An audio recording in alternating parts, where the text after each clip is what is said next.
out here at Biosphere 2, we are working with coral researchers from all over the world, from the University of Hawaii, University of Miami, even some universities in Australia.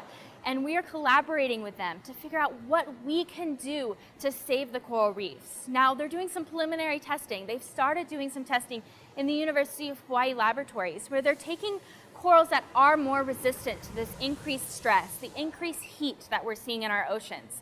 The ones that are surviving this increased heat, they're actually taking them and selectively breeding them, crossbreeding them together to create a supercoral. So they're essentially speeding up evolutionary processes to create this supercoral that will withstand the increased temperature. Now, we're going to be doing that in our Biosphere 2 ocean right behind me here. We'll be putting those corals inside of this ocean and being able to do different modifications to it, different testing to see how these corals are reacting. So they're doing it in phase 1 in the laboratories now with just these little coral fragments.